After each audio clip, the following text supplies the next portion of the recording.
Hey, crypto pirates! Welcome. What's going on, guys? Your Discourse Syndicate. I'm Cap. Don't ever talk over the captain. What's the matter with you, son?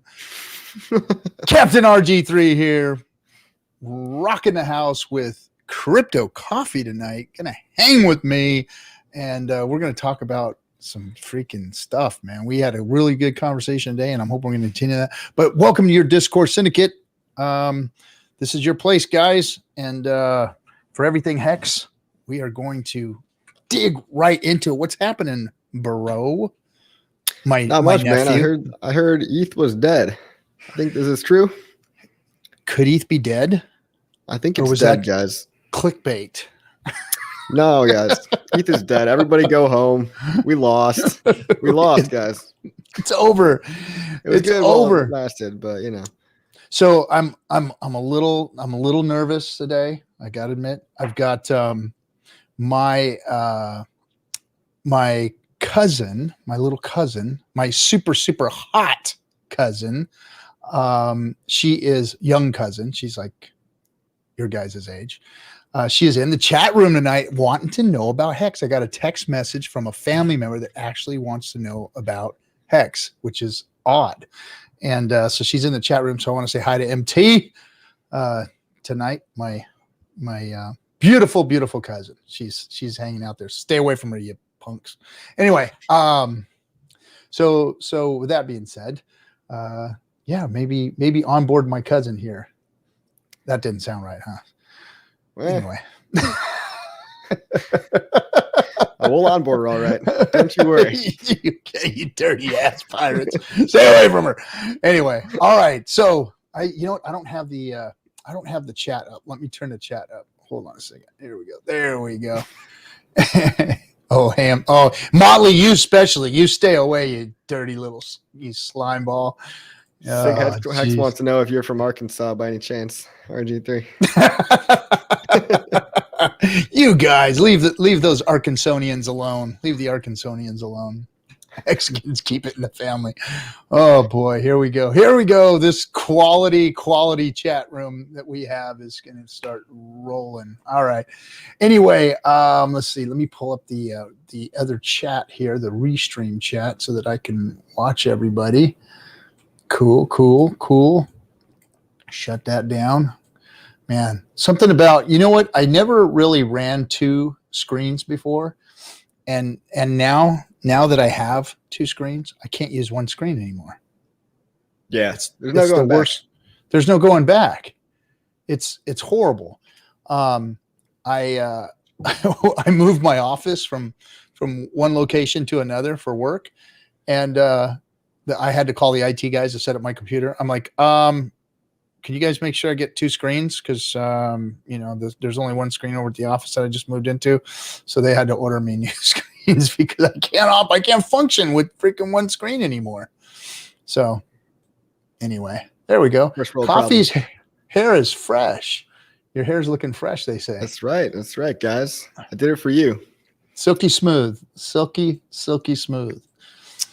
All right. So, bro, ETH. Side chains, roll ups, snarks, ZKs, all of these stuff. We got to start hammering this stuff out for some people because I went and played around on the side chain thing this weekend. I got to admit, I crawled into that rabbit hole and went over to QuickSwap, which, by the way, is a beautiful thing. We're going to talk about side chains in a minute here, but QuickSwap, how can I say it? It's like a swapper's wet dream. It's just no fees. Yeah. If you like swapping, swapping, man, we got something for you. You got to get over there and try it. Now, and you did an awesome video. So if you guys want to look at Coffee's video on how to actually take your ERC20 tokens off of the mainnet and go over to the side chain, which is Matic. Is it called Matic? Yeah, Matic. Matic mainnet. You have to go watch his video. on YouTube, and it shows you how to do all that. It's not really difficult. You just got to go, when you click on the main net, you'll see a drop down where you go all the way to the bottom. It's RPC. Is that what it is? An RPC? Is that what it's called? Yeah. Custom RPC. Custom RPC. You want to just copy and paste a couple of things in there, and it's pretty easy. 3 steps. And then it'll switch your MetaMask over.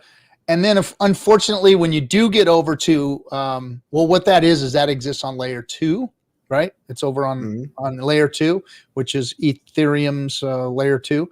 And you will go over there and you'll have to set up a wallet and connect that wallet to MetaMask, and then go into the swapping platform, which is QuickSwap, which is basically they made it so easy for you because it's almost identical to Uniswap.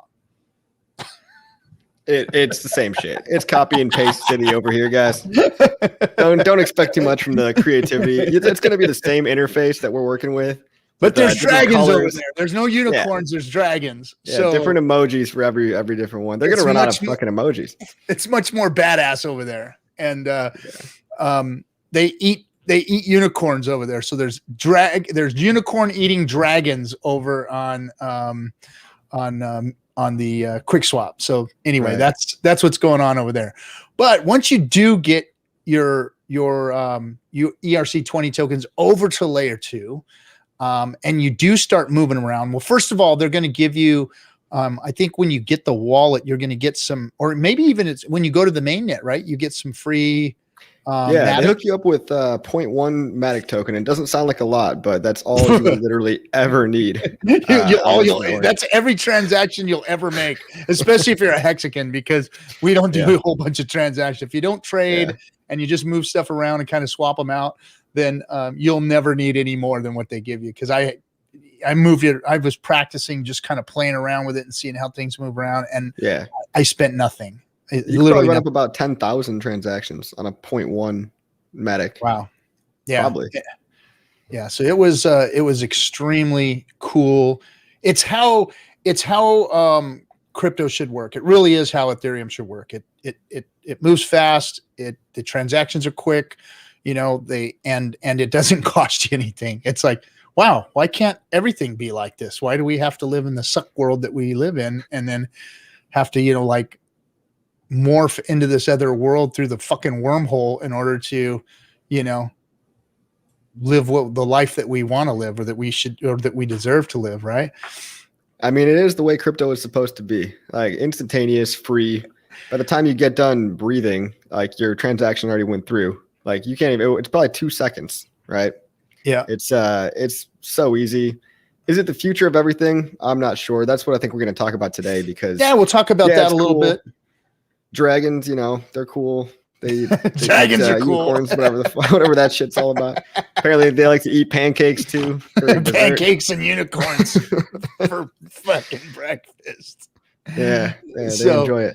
Yeah. So anyway, you went over. Obviously, you went over there and you started messing around with it, and you went into the liquidity pools and started messing with the quick swap. Yeah, well, first of all, shout out to Brennan, who's hopefully in the chat, who kind of hooked this whole thing up, along with Nerd Girl. Big shout out to those two. I wouldn't. Nerd Girl's actually working on the project in their social media and stuff. Oh, and so she's actually part of their social media project. And then Brennan just took it upon himself, and he's been tearing it up out there. So, yep. Well, I'm sure shout out to those. Is going to do a great job at the social media aspect. She's pretty good at that. Yep. So glad we got that representative. A couple of insiders in the know on the quick side. Yep. But what it is, guys, I mean, it's quick. It's Uniswap. It's as close to copy and paste it as you can get, which is a good thing. We want that, because you don't want to keep adding shit on top, because the more you add, the more vulnerabilities, attack surface you introduce. It's a nightmare. Yeah. And so they did a great job of not changing the what do you call it? They didn't fix what wasn't. They didn't try to fix what wasn't broke, is what it was. Absolutely. So hats off to them for doing that. Now, the cool thing that's going on over there right now. So I don't condone trading at all. period, end of story. That's just RG3's, I know a lot of crypto guys you trade, and a lot of you buy other tokens and do all these other things, and DC does that. And you know what? There's nothing wrong with it. You guys can go ahead and do that and have at it. I myself personally stay away from the games. I stay away from the trading. I stay away from all of those things. And I warn all you guys all the time that, 90% of the time those people go out and get wrecked. So doing stuff out there in crypto land to try and make quick gains you're always chasing the dragon, right? That's right. Hey, maybe it was an intentional choice there. Now, so yeah, go ahead. I mean, if you guys do want to chase that dragon, though, just be warned.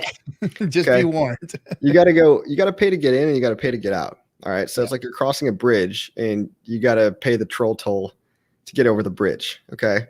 So you're going to pay $15 on the way in, maybe $40 on the way out. And if you're doing that, like, more than once a week, it's kind of the equivalent of just paying for one expensive gas transaction on Uniswap. Yeah. So if you're doing multiple little buys, sure. It only cost me $16 to get over there. So yeah, but have you tried getting out yet? I haven't tried getting out yet, but getting out's about 2 to 3x more expensive than getting in. Okay. So it's going to be about sometimes 30, 40, $50 to get out then. Yeah. So round trip 60, 65, 70. Not a perfect solution, right? But it is the way crypto is supposed to be. RG3 pretty much said it all. The experience is amazing. I got a video on it. It's if you can spare 13 minutes of your life, you can get free transactions. Hodl Dog just put out a whole fucking series on different 5 minutes of each. He broke it down even more than me, but if you want one video with everything. Yeah, I did it off of your video. I did watch Hodl Dogs too. And then, I operated off of your video and got in and just paused it, punched everything in, got over the Matic side chain or L2, and then and it was simple, it was easy, and didn't cost me a whole bunch to move over there. Now here's the thing though. So this is what's cool. Now, like I said, I don't condone trading at all whatsoever. Now, liquidity providing has always been an option for anybody who's sitting on liquid anything that wants to take a little bit of risk there, because liquidity providing is, you're helping out the product, you're helping out the community that wants to buy and sell and get into Hex or any other token for that matter. So liquidity providing, especially on these dexes, I condone to an extent, to your how much you can risk. Yeah, you pretty much are going to get your money back in one way. I mean, you could go. You could have one coin go one way and one coin go the other way, or one coin go one way and the other coin go one way, and you end up, a little shy of where you were. Yeah, they call it impermanent loss, which is kind of a bullshit term for permanent loss when you pull it out. It's a sweeter way for saying you just got fucked. Yeah, basically. Yeah, but if you leave it in longer, maybe another year or so, maybe it's not permanent. No, yeah, all that means is, right, if you're in the pool and Hex goes up to 10 pennies and you're left holding the ETH to Hex pair, and ETH didn't go up as much, well, you now have more ETH and less Hex. But what QuickSwap does to make up for that is they're offering a liquidity mining program. Yes. Basically what that is if you provide liquidity in one of two pools right now, which I think Brennan helped set up, you get part of these daily quick rewards, which right now is 8 quick per week are being given out to the pool. So let's say I have 10% of the pool. I get 0.8 quick. I get 10% of the 8 quick, right? And that's divvied up proportionally to however much you have. But that's not, that's more than it sounds like, because one quick is right now worth, let's see, $550. Nice. So here's how it worked for me. So the first day I did that, I liquidity provided. I think made enough off of just the fees, because if you're just a liquidity provider, then you just make the fees. There's 2 ways to get into liquidity providing over there, so don't be confused. There is the pools, which is there's a button up there that says quick. When you push on that quick button, that takes you to the pools, which are the mining pools, the liquidity mining pools. If you just quick pool, then you will go straight to the liquidity pool, which means you're just going to be gaining fees on your liquidity stake. And then once you go to the quick tab though, and you click on that, it'll show you all the different pools. And I think Hex has 6 different pools at this point right now. I thought it was 2, but I could be wrong. Oh, you know what? You're right. There's 2 pools, but there's 6 different pairs in there. There's 6 different pairs to provide liquidity into, but there is only 2. There's ETH pool, and then there's the quick pool. Sorry about that. You know what's so badass though about Hex is that was all community funded liquidity. None of the OA money was put in there, as far as we know. There's an audit done recently, and you could tell like there's no OA money.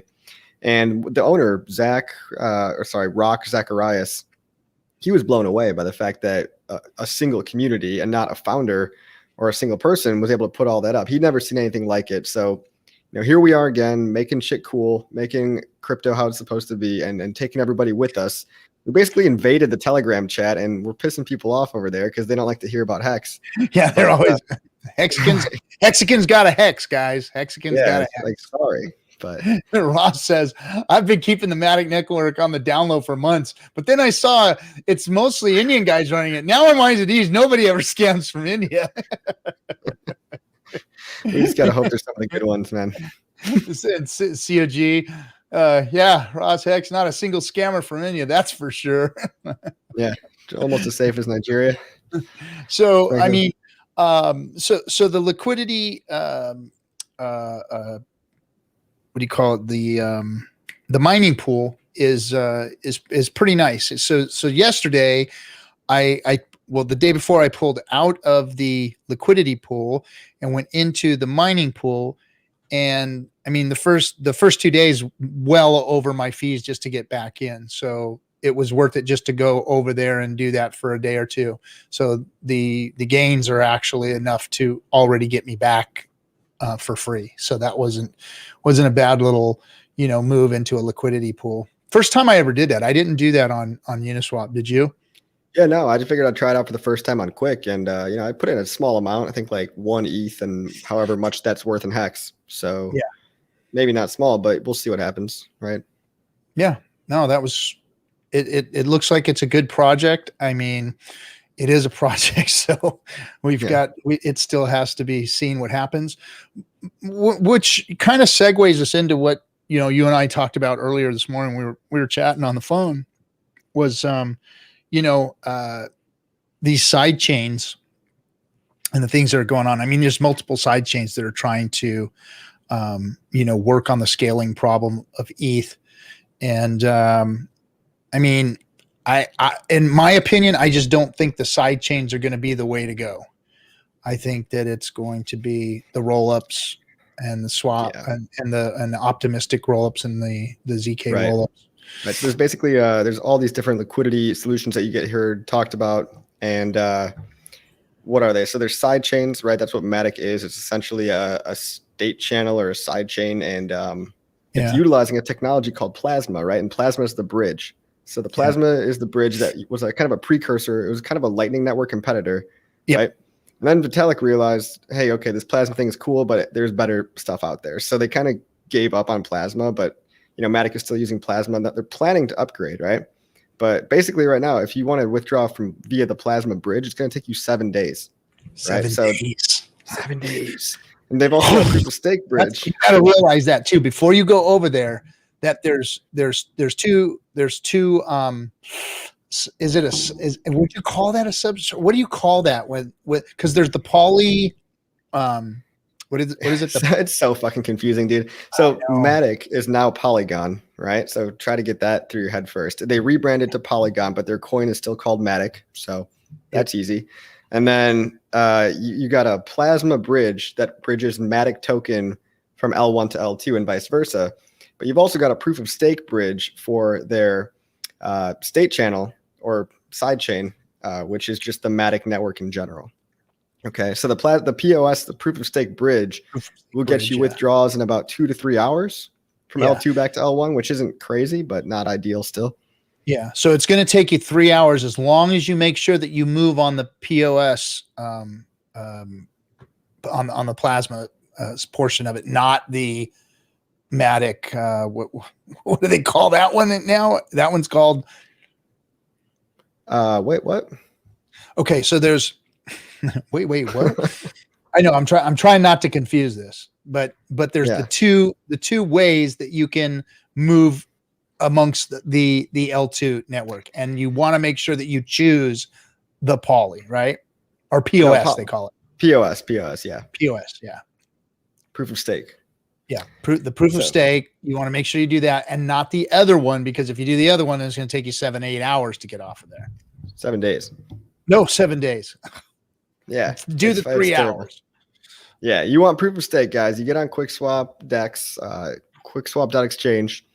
Make sure you go to wallet.matic.bridge. Hold on. Wallet.matic.network. Okay, so that's going to be your L2 wallet. You first transfer funds from your MetaMask into your L2 wallet. Then you go to QuickSwap.exchange, and then you can do all your trading on there. It's free, instantaneous. And then to go back, make sure you have POS bridge connected on the Matic wallet, and that'll take you 2 to 3 hours. So, is it easy? No. Does it work? No. Yes. I mean, does it work? Absolutely. Try explaining that to a new guy on the street. So what these side chains to me are, it's like, okay, so you got a traffic jam in the good area, and in order to get around it, you got to go through the real bad neighborhood and down some dark alley in order to get your ass home. So are you going to do that, or are you going to sit in traffic? Yeah, and the guy that tries to wash your windows is like the 7-day plasma bridge. So that's what all this is like right now. So if you want to go out there and slum around in the back alleys with RG3 and coffee, then hey, have at it. But just realize you're walking through a bad neighborhood, man. Really bad. Yeah, but I got a good feeling about Quick though. I got a good feeling. I do too. I liked it. I mean, I just don't have faith in the sidechain thing. I really don't. I think ETH is ready to just freaking knock some ass, man. They are going to start. So here's what's happening behind the scenes. Andreessen Horowitz invested, some millions of dollars into what's called optimism. Optimistic roll-ups is the long word for it. You could just think about it like, hey, it's the optimistic. It's what it sounds like. It's optimism for Ethereum. Things are going to get better, right? So they hired all the best guys. 16 million they threw at them, and apparently they've been running a test net for almost a year, and nothing's it's went off without a hitch, more or less. They were going to wait another 3 months to release, but now they're just going to go ahead and launch, open fair game for everyone in March on Ethereum. So right now, so like this month, today, now, there's an instantaneous L2 solution that's going to start opening up for not only for Uniswap, but for all the other smart contracts that anybody uses, right? So Chainlink, synthetics, all these other things. I would guess that Hex could be potentially dropped into that layer too, because they're making it easy to wrap contracts with an optimism wrapper kind of. And it would just be a function that you run to put things. What? I didn't say anything about ETH 2.0 yet. ETH 2.0 is a totally separate thing, Brennan. Yeah, they're not hostile toward each other at all. No. What I'm saying is optimism is here right now. It's a scaling solution for Ethereum. Uniswap is going to integrate it probably pretty soon. So what I think is going to end up happening is it's going to be a race for who's providing liquidity, right? And just where do people want to go? Now, Matic has some other cool shit happening, right? Like you've got Coinbase kind of owns Matic as a network, or is heavily invested in it, I should say. Whereas like Polkadot is kind of like the competitor. And there's something running on Polkadot called man, I can't remember the names of all this shit. There's basically Matic or Polygon is kind of like the scaling solution, but Polkadot's going to have their own called Substrate, and those are going to be the big two competitors, right? But Coinbase we know that Coinbase Custody is working with Polygon and has been for a long time. And it'd be great if they could just offer direct fiat to L2 conversions, right? And they might in the future. So we know that Transact is currently doing that. So that little widget on hex.com where you can buy Ethereum instantaneously. You can actually buy straight into L2 from that widget today, right now. Yep. So Matic's been around for longer. It's got more integrations. More people have had time to get to know it. And there's probably a lot of plans for them, not only to integrate into things like Coinbase, but they're going to take Optimism too. Like they're going to integrate Optimism too. But so is Uniswap and so is everybody. So it's going to be this weird world that we're going to be living in for a while where There's a bunch of stuff that kind of works. And then there's some underlying things that are bridging everything together. And it's going to be weird. It's going to be an interesting dynamic. I don't think there's going to be one winner. I think we're going to end up with this really complicated system where, I mean, I don't know. Well, I don't know, man. Well, I mean, and yeah, and I wasn't, Brandon, I wasn't saying that there was going to be a battle here or anything. I was just thinking that my thoughts is that the least of the complicated solutions is what's going to end up taking on adoption. And I know that a lot of these in routes right now are what's necessary to test net everything, you know, and to see what's going to work and what's going to scale and what's going to be the solution. Because I don't know if they all know right now, because there's a lot of different things popping out. And like Coffee just said, it's going to be weird. So people are building on Polkadot. People are going to go build on Kusama, and that's going to be a little sideshow distraction for a while. Yep. I don't think there's going to be anything super legit building there right away, right? Because Ethereum's been battle tested. If you're a developer, you want to build on the most secure, most well-documented chain. You don't want to go off to these random little things. But I think that will take some of the attention away, not only from some of these other projects that are just sprouting up, but from L1 gas too. So L1 gas is going to get lower just because everything's kind of splitting between Binance chain and Polkadot and whatever. And Cardano now the freaking that work? I don't know about that. Oh, it's like here, man. It's like it's in everybody's face right now. I don't know. I saw something on Twitter. It's like Cardano's here finally. Yeah, it might be. It's here, but like, don't they not have smart contracts yet or something? Like, they're like, oh, it's here, but then all the real stuff is coming. 4 more weeks or whatever. But yeah. You know what? It's gonna be weird. Brandon just said QuickSwap UX improvements will come soon to QuickSwap and dramatically make things far easier. It's very easy. I mean, once you get on QuickSwap, we all know Uniswap, and it functions just like it, and there are no problem. Having a little bit of like monitoring the pools and monitoring, like your percentages of the pools. There's a little bit of some glitches there on the UI, but other than that, I'm not seeing, it's smooth as can be. It's just like Uniswap. It functions like it, and very simple, very intuitive. Even an old pirate can do it. Hey, so let me bring our we have a guest sitting in the back. Well, he's not really a guest. He was probably down there swabbing the deck. And he wants to come up for a breather, so let's let him up. And hey, everybody, I'm not wearing any pants. Knuckles. I didn't come on the stream because I didn't have any pants on. No pants required, dude. When do you ever have pants on? Oh, fair enough. I'm just sitting here unstaking, looking at how much of this I'm going to provide liquidity on L2 for, and life is good, man. Fees have gone down, but still, the farming that can be done over on L2 right now is pretty incentivizing. It is. Yeah, those quick tokens, right? That's the shiniest object in the room. They even made me ape a little bit, but that's neither here nor there. And I'll let you in on some insider info from Brennan too. So apparently, according to Rock Zacharias, who is the QuickSwap guy, he's like the guy.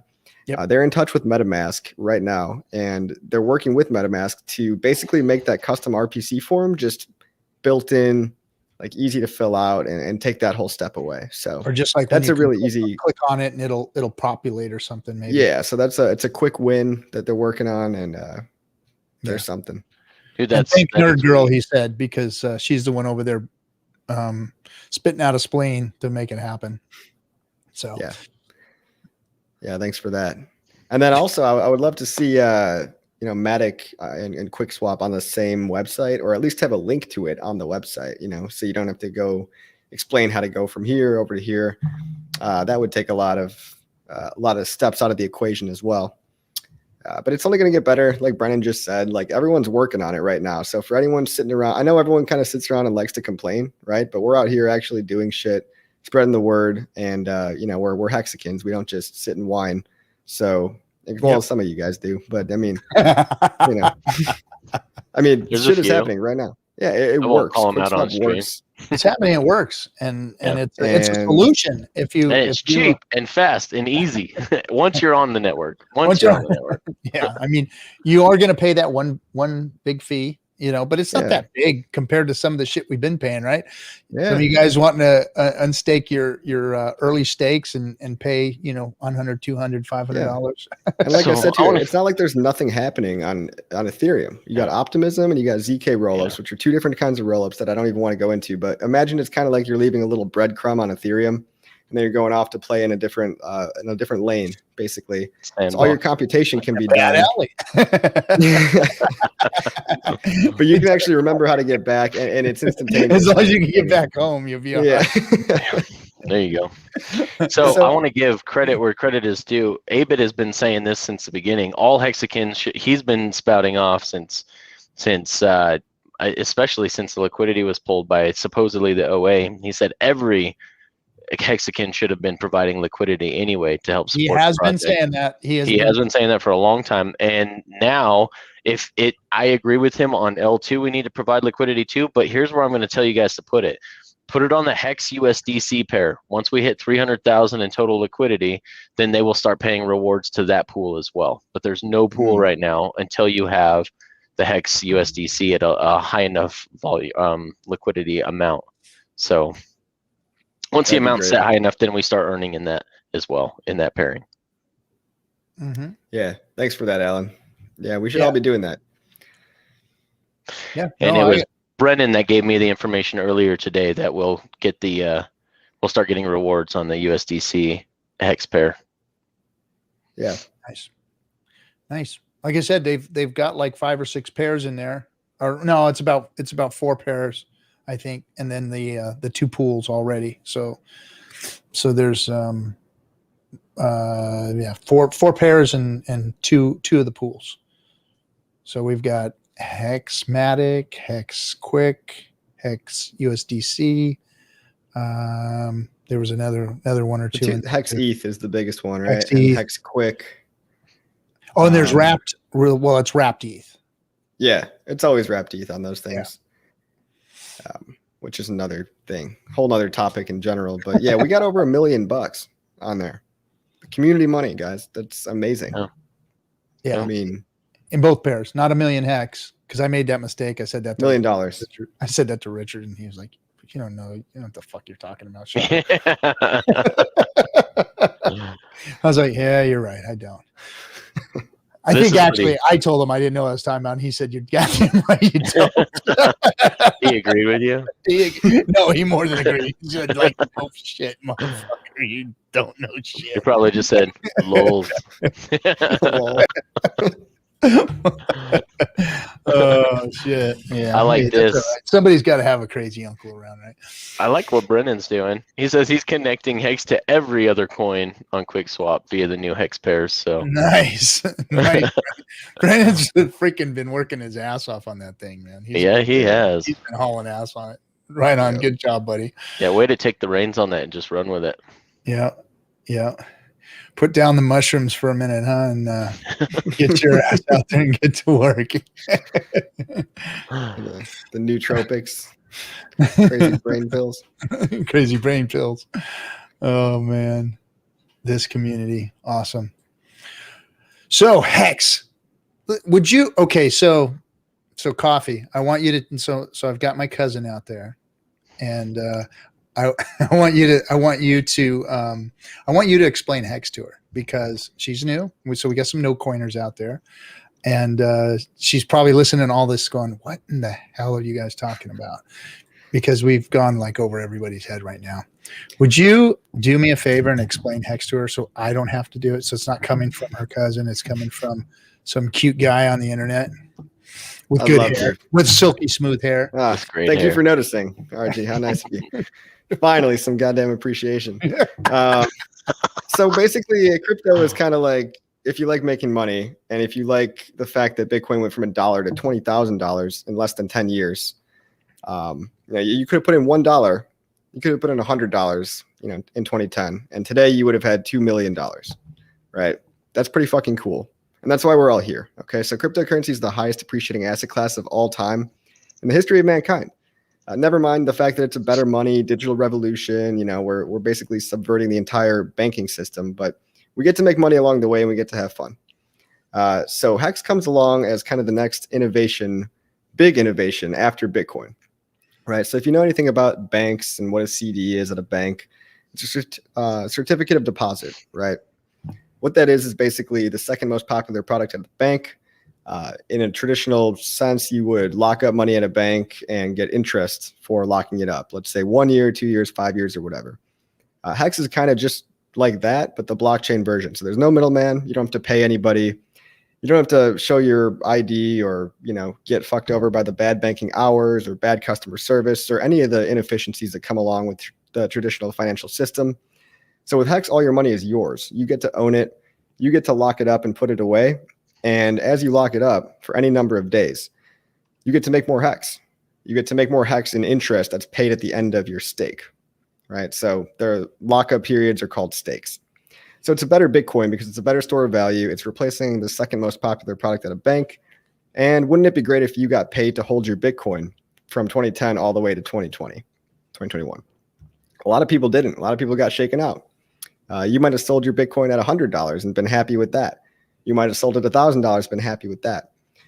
So Hex makes it more fun to hold long-term. It incentivizes good behavior, long-term thinking, great community behind it. And basically if you like making money while you make money, then Hex is for you. It's really just a universal vehicle to financial freedom. So that's why we're all here talking about it. We just want to all be financially free and basically just be set for life. And Hex is the vehicle for everybody to do that. No matter if you just came in now, you're not too late. It's only a year old. So think about buying Bitcoin at $30. Was it too late at that point? Probably not. So it's the next digital revolution. It's going to change a lot of people's lives. It has the power to make millions of people truly wealthy. And you're early. So congrats. Right on, right on. I mean, if there's any specific questions, happy to answer them. But yeah. Yes. What kind of conditioner do you use?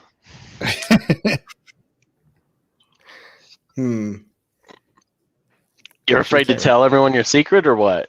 That should be an easy one. Like, this is such a guy response, but I don't even know what brand of conditioner I use. That's because you use a 2-in-1. Just say Head and Shoulders.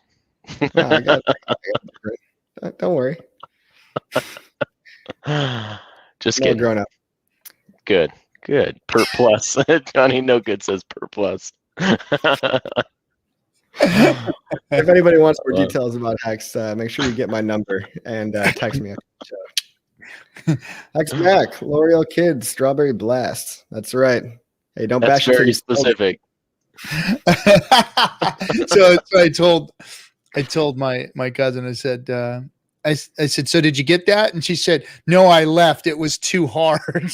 I said, I just had the cute guy say it for you and explain it.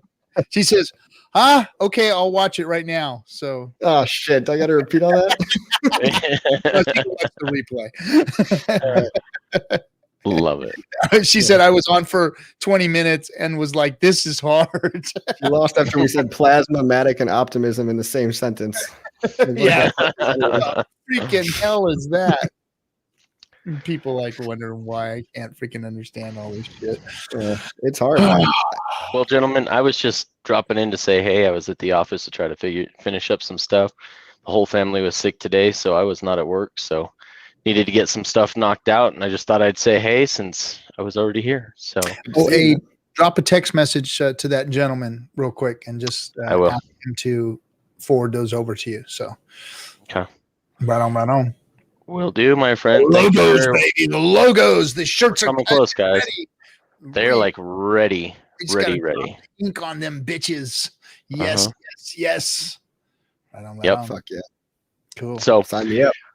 Yeah, we'll be unveiling here shortly, and it's not the cheap shit. So if you guys are expecting cheap shit, then you'd be expecting to pay cheap prices. But we're just gonna gouge you. I want you guys to know right now. I'm gonna be honest up front about it. Yeah, but you want you'll get good quality for it. Token somewhere or some shit. That's right. All right, guys. I'll catch you guys later. Later. Hey, bro. All right. So let's see what we got here. Well, let's see. I want to read what Brennan had to say in here a second ago. He said, when pessimism L2 when pessimism L2 solution, or maybe why pessimism to the L2 solution. I think No, he's trying to make a joke based on optimism. Oh, maybe. Okay. Nice I don't try. know. 45 per shirt. Maybe not that high, Chris. Maybe not that high, but I don't know. Some are close to that. Not anything super crazy, but these are really nice shirts. I mean, maybe we went overboard with them, but from what I understand, the men's cut's cool, but the ladies cut is even nicer. I guess they're really cool the way they cut them, because they form them so that they fit the body right, and then they got a stretchy material, and they're really cool. Yeah. So anyway, so where were we? You just explained to my young cousin that about Hex, so she's going to go back and watch that, and I will probably end up, getting her Hex this evening. Or sending her some over, get her set up a MetaMask and get her some Hex sent over, and then show her how to stake. She's already successful. She's dynamite. She's successful. She's actually works in the financial industry. She does. Hey, there you go. So I'm sure she understands all the CD stuff. Yeah. Oh yeah, she definitely does. She works. I can't say who she works for, but she works for a monster investment firm. And so check this out. So she sent me this friend of hers back in 2017. So she sent this friend, and he was into crypto, and he was into everything. I mean, this guy was like, he had everything, he was just like all over the place, and he'd call me up and ask me things. And I'm like, dude, I don't know. I don't mess with a whole bunch of that shit, but this is what I do mess with. And like everybody got wrecked in 2017, right? I mean, everybody. Did. So in 2018, he was constantly, hey, anything going on? No, bro, it's bear market, going to be that way for a while. Just don't even worry about it. And then he'd call me up a couple months later. Hey, bro, anything going on? No, nothing going on, man. And then as time went on, I said, hey, well, you can watch Richard Hart, this guy on YouTube. He's talking about he's going to do something a year or so, blah, blah, blah.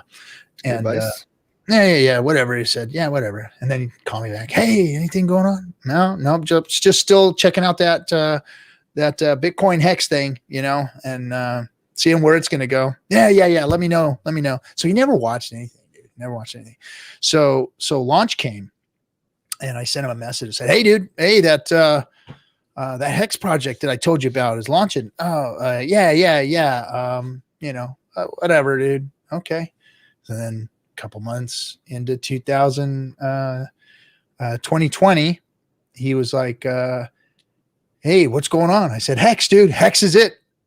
Yeah, I don't know, man. I'm going to check it out. Okay. So of course he went and did research, and then he's like, no, dude, I'm going to get into the, this or whatever. And I'm just staying off crypto right now. So yeah, man, no. I said, all right, man. And I told this cat from the beginning, man, man, just wrecked. They'll FOMO in later. Wrecked.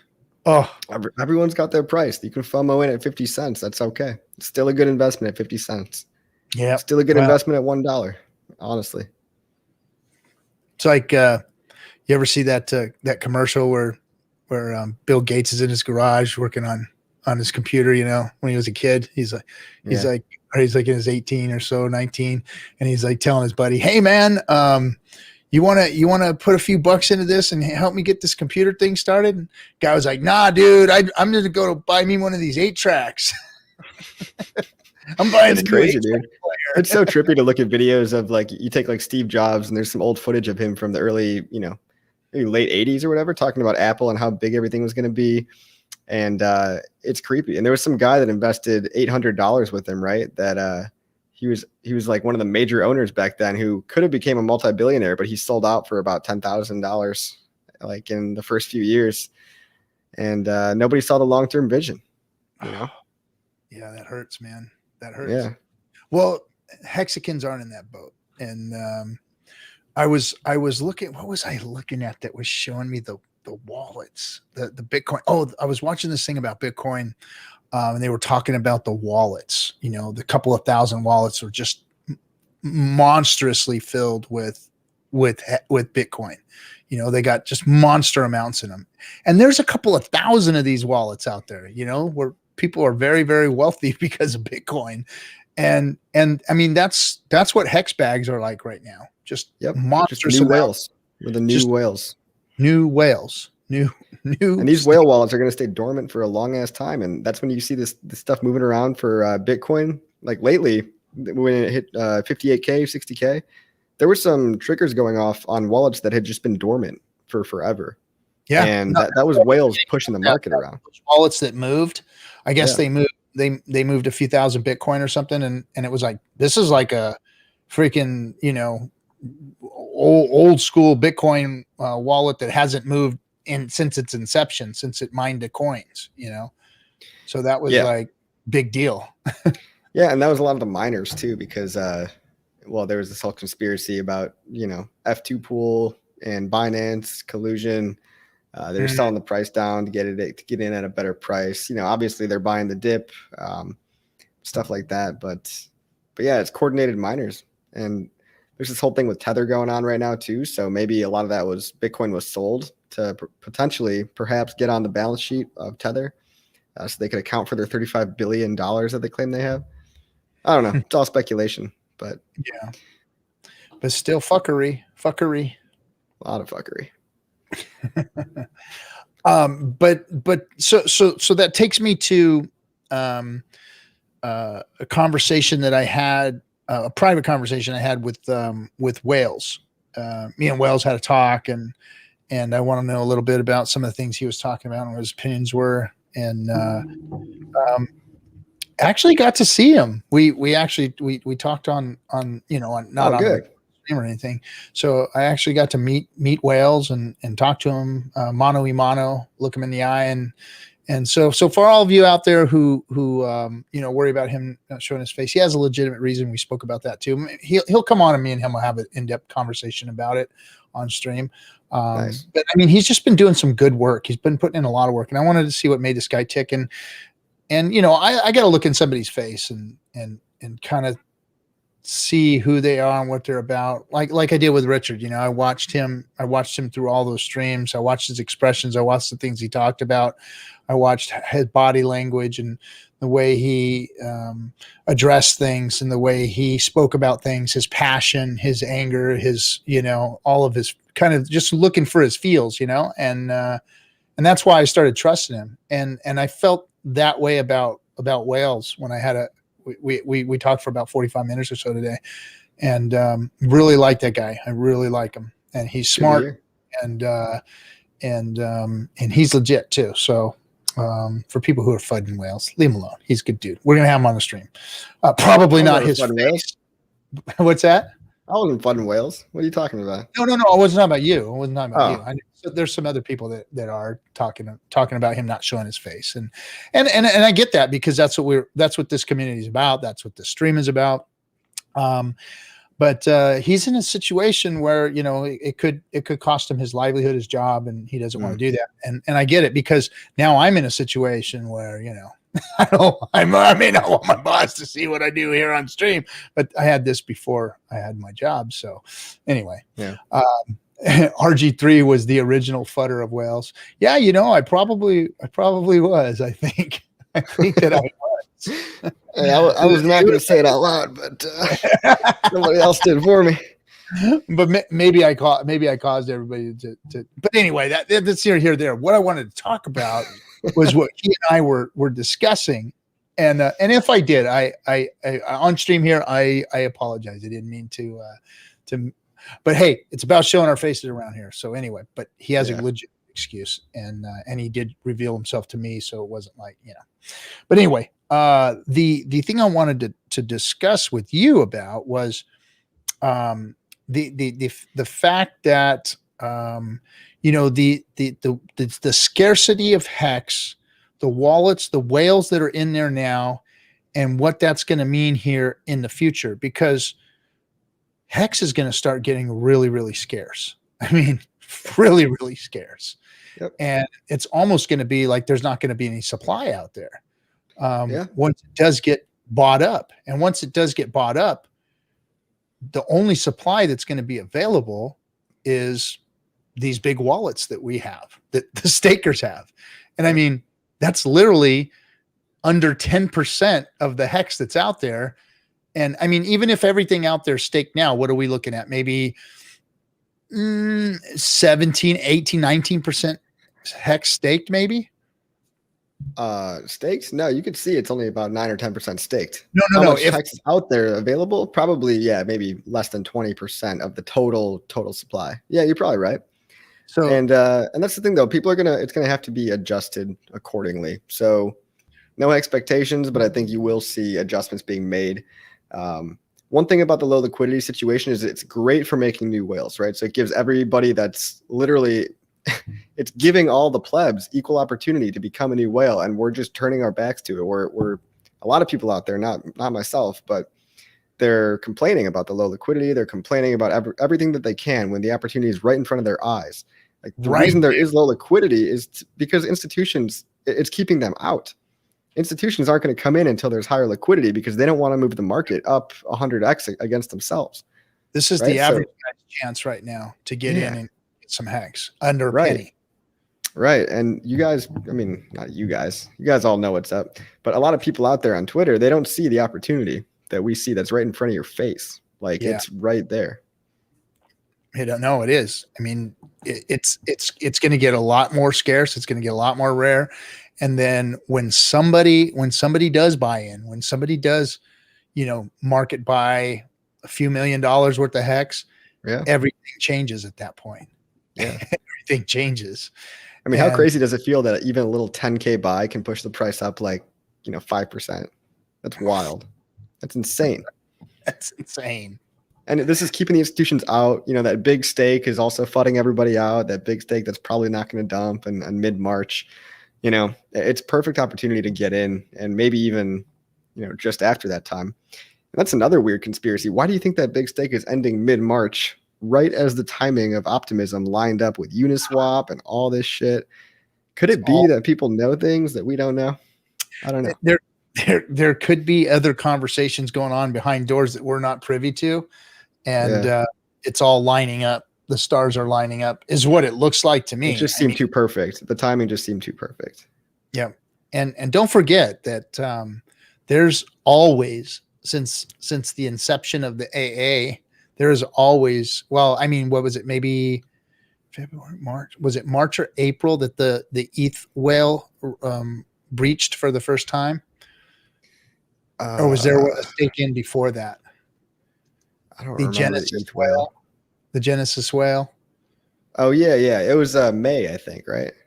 I think it was May. That big market buy was that when the ETH whale first showed up? I thought maybe it had bought once before that. It might have. But that's old ETH money that's in there. That's like freaking Genesis ETH money that's in there. Genesis ETH that came in. I mean, and so there's connections in there. There are connections to the Ethereum, ecosystem or people that are involved in it.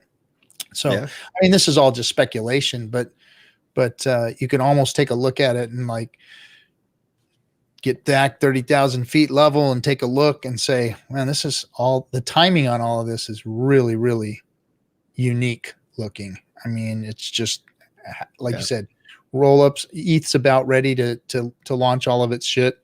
ETH is a sleeping giant, and then there's all these ETH killers, and what it's going to be is a combination, I think, of you've got ETH killers, you've ETH got wars, ETH wars, whatever. You got layer 2, which is happening both on ETH and on the ETH killers, and then you've got ETH 2.0, which is like the grand ultimatum. Like at the end of it all, it's going to be ETH 2 and sharding and 64 different shards and. Everyone shards themselves and whatever. Blue Bum says, Genesis whale could be Charles Hoskins, ex-secretary. I heard him on stream saying he gave his Genesis shares to his secretary. I'm sure he gave his Genesis shares to his secretary. Oh my God. ETH killers are today's version of promise coins of 2017. Well, there was ETH killers back then too. Don't forget they were all screaming ETH killer, ETH killer, ETH killer back in 17 too. Tron is still around. Tezos is still around. How do they do? Not great. Yeah, they're still around. You can still buy them. So hey, RG, finish out that thought on scarcity. Didn't I finish it? I didn't finish that thought. I thought I did. Hex is really, really scarce. It might not always be, right? There's so much extra liquid behind the scenes that liquidity could be pumped in whenever it seems needed. Whenever the OA deems it fit to pump it in, it could. Like, no expectations, but yeah, you're not gonna. These low liquidity environments aren't going to be around forever. Is my prediction. Okay, because it's okay to make predictions. It's not. I don't think it's sustainable or it's gonna stay. I mean, if it does get bought up, then what's gonna happen, right? Yeah. I mean, and it's still higher liquidity than most likely you or I need. I mean, it's only low liquidity relative to institutional money, right? So when the institutions are ready to come on board, when Hex is viral and adopted and organically grassroots viral, not paid by YouTubers or paid, Coinbase listing fee, Binance listing fee, it'll come later when they'll want to get in because Hex is a good product and they realize it. Yeah, right? and we'll be able to get involved in those liquidity pools. Yep. And that's when you have more say. That's when you have that wealth that actually gives you that power and that seat at the table to even make those decisions. So, I mean, we could be the people shaping what decisions in crypto are, not just in Hex. Yeah, no, you're right. You're right. I mean, it's that big. And that's what I was, that's another thing I've listened to whales talk about is like, you guys don't know how big this thing can be. And then we've always said how big we think this thing could be. This is crypto changing, this is change. This is the anti-crypto. This finally is what crypto is supposed to be. It's blasphemy to all the we're like heretics, right? Because it's a better Bitcoin that's built on Ethereum. It's cheaper, faster, better for the environment, makes gains higher in a shorter amount of time. Yeah, and I gotta admit, hate us. The first time I heard Richard say that, it's better than Bitcoin, I was like, like the first time somebody, everyone's like, oh, my bags. Oh no. Really blasphemous. It's like, did he really just say that? Yeah. But he said it with such confidence. And then you think about it. One of those, you're like, can we really just do that? And you're like, well, all the facts are true. And, it is cheaper. It is on a more secure blockchain that's, been around. There's no admin keys, no backdoors. If anything, it's probably more secure than Bitcoin. So yeah, I guess he can just go ahead and do that. Yeah. See, the problem is that it's like Bitcoin has become this god of crypto, right? It's so paradigm shifting to break outside of that. It's a piece of tech. It's a piece of shit tech is really what it got. A lot of people rich though. It got a lot of people rich. So that's why it gets put up on its pedestal, right? Yeah. Put up on its golden pedestal. And when all actuality, it's tech and it's shit tech. And it should have, because of it's had value put into it, like a freaking Pokemon card, it's put on this pedestal, which it doesn't deserve to be on, and that's the problem. That's what's happening here is that Bitcoin is being put up on something, and the people, the institutional money, the Gene Simmons and the all these that was people. Pretty funny, huh? Gene Simmons promoting ADA. Oh my gosh! I got a bag of 80. I was like, oh my gosh, man! Here we go. So I mean, it's all of this what's propping Bitcoin up right now is just its reputation and people's need to pump their bags and all those old bags and all the institutional money that's in now. They need it to freaking pump.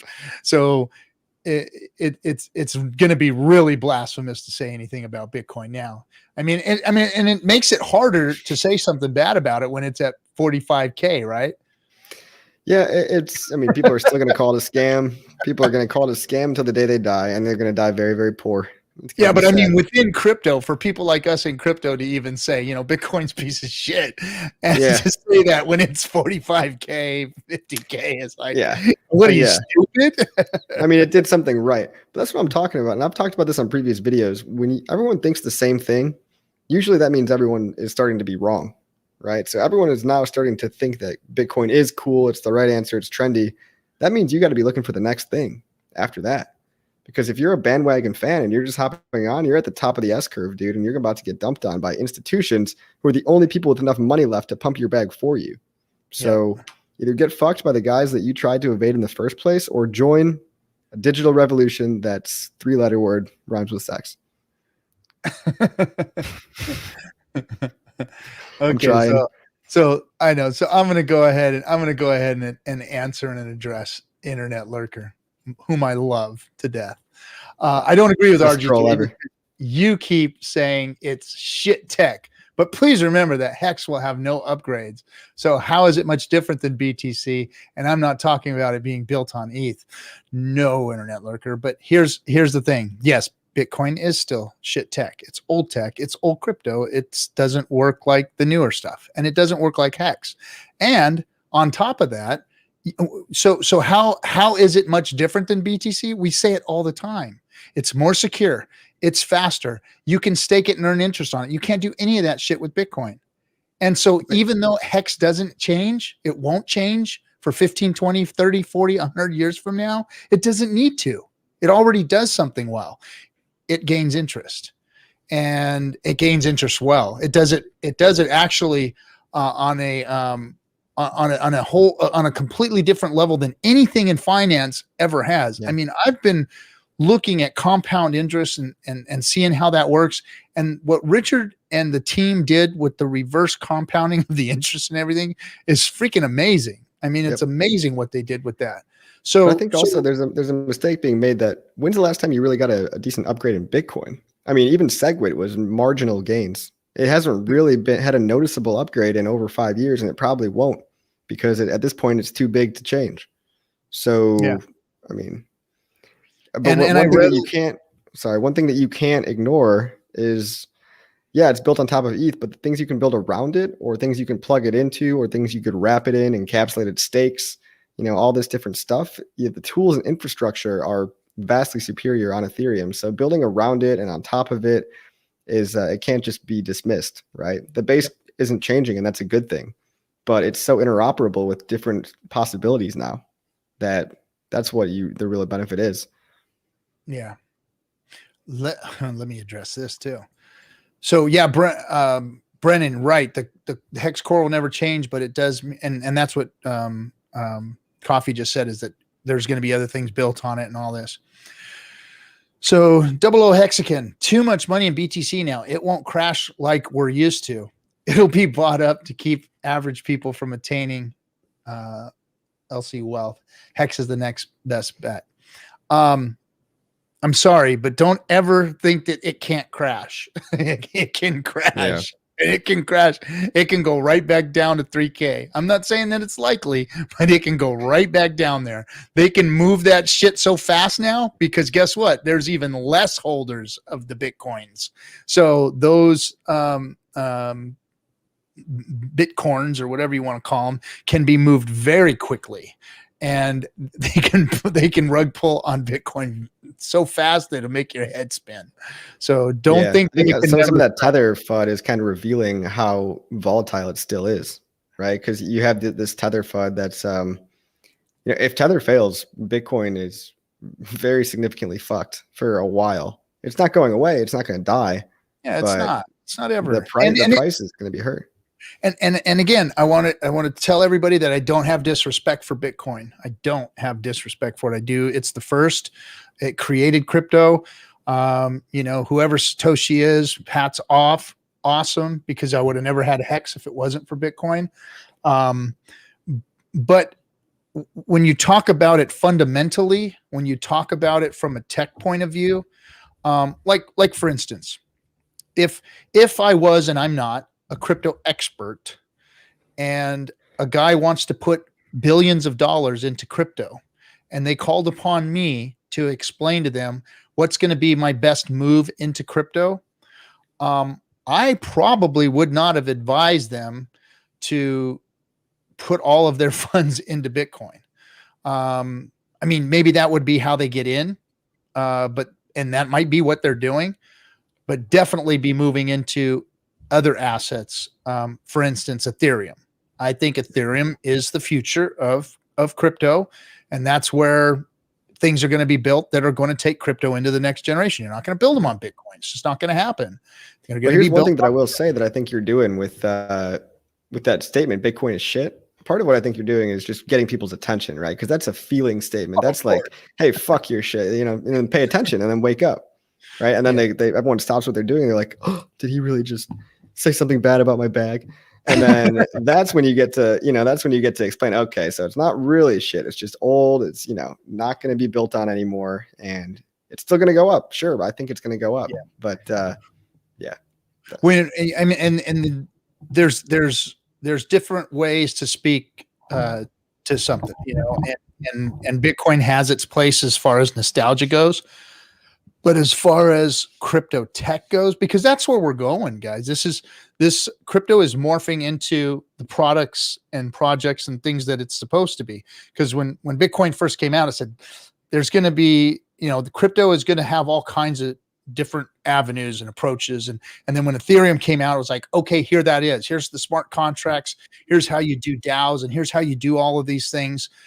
So it was like progression, like moving from 8-track to cassette to CD to MP3s to streaming now.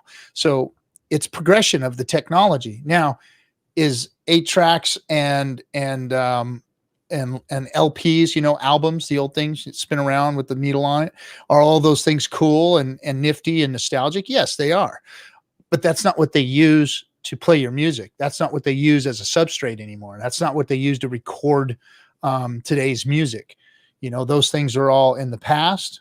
They worked when they worked, and we moved on. Technology advanced, and now we use these things every day, and this is how we operate. For some reason, because it's like vocal clickbait. Bitcoin is shit. And it gets Bitcoin is shit, and it works, right? Yeah. Did you see Richard's tweet today about tag? What did he say? He said something about the maxis today. And I thought it was like, bring your best ETH guy here, or bring your best BT Maxi. Yeah, that was it. Of course, no one's gonna sign up for that shit. Why would they? Why would they want to look stupid? Yeah, no, they're not coming. Let's see here. I was looking for it, but anyway, I tagged every maxi I could find. I tagged them all. Yeah, I see a bunch of them in here. Pompliano, Kaiser, BitBoy, Sailor. I feel like a lot of these guys just haven't discovered stuff beyond Bitcoin yet. They're like, Bitcoin is the gateway drug, which is great. I don't understand why that is. I don't understand why. I mean, I do, because I think a lot of them are just shell shocked, from 2017. They're just shell shocked. It's like, I don't want to go away. And now that Bitcoin's, pumping again, all of their channels are springing back to life, because they were like all like fucking wilted freaking plants, right? That had no water. There was like, we had more viewers than most all those big Bitcoin freaking channels when we first started. Yeah, dude. We were killing them, man.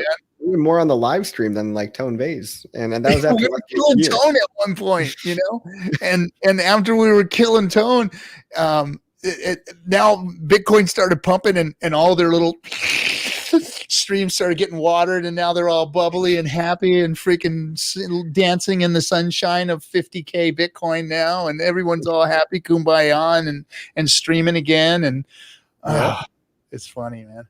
Yeah. What's going to happen when it goes back down? Well, it's kind of like the coins. Some of them get back up, and most of them don't. So Franklin said, see, RH should start his own room in Clubhouse and let the maxis come and listen. They will. I bet they would. I'm digging that whole. Have you done the clubhouse thing? I'm on it. I never got into a room though. I popped into one room and the stuff people were saying was just I was getting like more retarded by the second. So I had to leave. It's some of them are dumb, man. Some of them are really dumb. Most of them probably. But we should start our own. We should all get in one and we should do a hex one sometime. Yeah. Franklin's good. He gave me my my invitation or whatever, but I think Franklin, I think you should start one. Get a cutthroat. Let's get a cutthroat room going over there. That'll be a good idea. Get a cutthroat room and we'll do that. Yeah. I was talking to so apparently Twitter is trying to copy the Clubhouse functionality because now they have live chat rooms where you can just talk on Twitter. So who knows? They might end up just totally absorbing that. But I popped into Clay from nomics.com. Clay from Nomics today was having a little chat on Twitter, and I just popped in, introduced myself. Nobody else wanted to talk, so I just said, "Hey, Clay, like thanks for all the hard work you're doing at Nomics. I'm from the Hex community." And then he started asking me about Hex, and I started talking. And I think I riled some guy up because he started unmuting his mic as if he was about to say something. But it was all just a bunch of like wind and noise, and we were like, did you want to say something, dude? It's kind of hard to hear you. And then everyone else was just dead silent. And I was like, well, this is awkward, but thanks for having me on, Clay, and I'll see you later. So I basically got to shill Hex to the CEO of Nomics for free today. Oh, nice. He was genuinely interested too. He asked me a lot about it. He was like, so are you, from the community, or what's your position? I'm like, well, we don't really have positions. It's kind of a grassroots movement. It's kind of, the team is whoever wants to be on the team. You just join if you want to, or you don't have to. It's however much work you want to put in. And so he thought it was really cool. And he said he even claimed a little bit of Bitcoin. So the free claim, I'm like, yeah, he's one of us. Yeah. Oh, cool. That is cool. That's good to know. Yeah. Oh, hold on.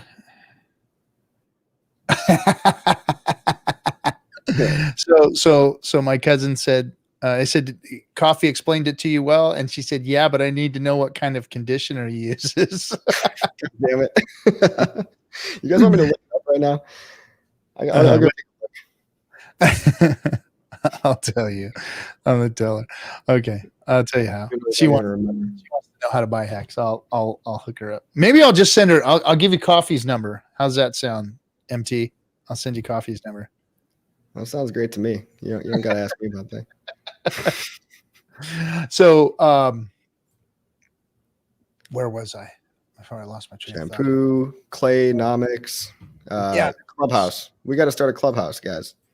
Yeah, let's get a Clubhouse going. Now, I think it is only for iPhone, right?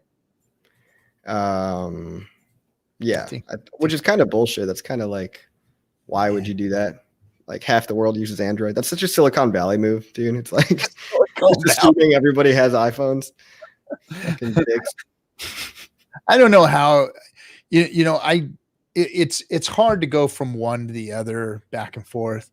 It has been a very easy transition to go from Mac to PC. That's for sure. I've been loving this because the new Windows UI is just like, it's real intuitive. It used to be as intuitive as this anyway, but it's just really nice. So I'm not having trouble there. But the phone thing, man, for some reason the Android phone is fucking me up, man. Compared to like an iPhone versus an Android. It's not that it's any worse or anything. It's just everything's all out of whack to me. I don't know how to get where I need to go, and it doesn't have my windows where I want them, and it's just I haven't used it enough because I went and bought like a burner phone and to use here on stream and all the stuff that we have here. I wanted to use that, so I've been practicing, but I just don't have enough time to figure it out all the time. A burner Hex phone for all your sketchy crypto shit. So let me tell cousins. So the lockup periods are anything that you want. It's your lockup. You actually stake your Hex for the amount of time that you want to stake your Hex, whether it's a day or 5,555 days. And that's what you can do there, MT. So yeah, we'll talk about it later. I'll give you a call later. We'll talk about it, or I'll make Coffee call you. Anyway, iPhones are for snowflakes. Oh, look who said it. Freaking children brave. The ultimate snowflake.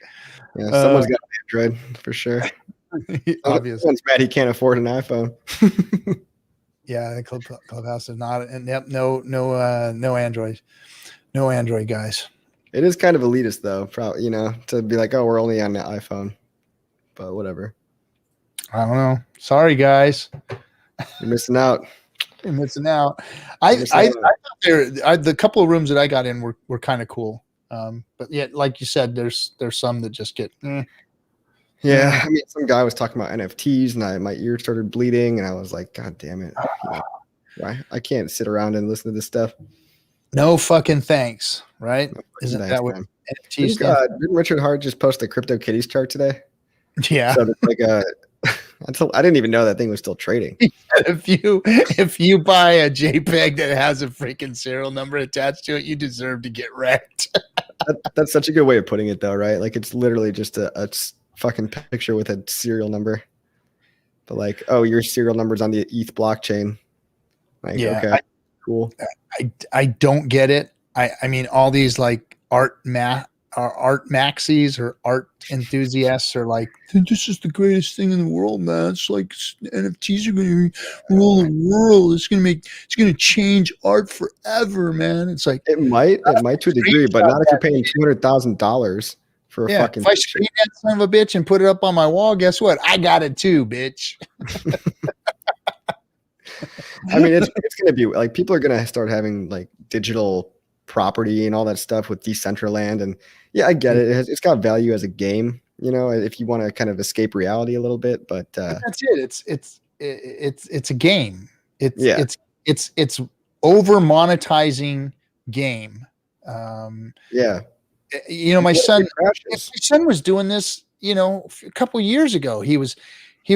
I'm asking him, hey, what's going on? What are you doing on the computer there? And he needed I forget he needed to set something up to buy and sell. He wasn't old enough to have an ATM card and stuff. And I'm like, what are you doing? And he was on the Counter-Strike game that I had been working for many, many years. And he was doing what they call skins, right? So he was making skins, and that's how he kind of started in his graphical design career. He started making skins and selling them, and I was like, people are buying that shit. They're making blue guns and green guns and red guns and dragons on the stocks and dual gold freaking deagles and all this shit, right? And I was like, really, people are buying, and they were paying real money for that shit. And I was like, oh man, this is just too much. But same thing with Decentraland, it was like, okay, I understand making money off it. Like, hey, get in early, get a little scratch off of it, and then walk away because this thing isn't going to last too long. Is just my thought. I just don't see the real value in it. I'm with Richard on it. I don't see the value in NFTs. I'm not, digital art, fucking digital, really?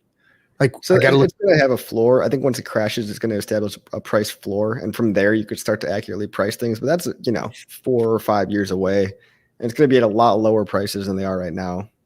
For the $200,000 for pixelated, people. Yeah.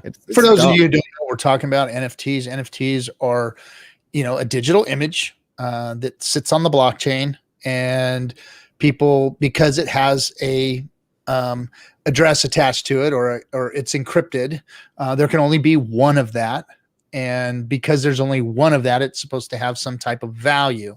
And in artists, number, there could be 10, there could be 100, but it's artificial scarcity or whatever. As many limited editions of them as can be, whatever. Yeah.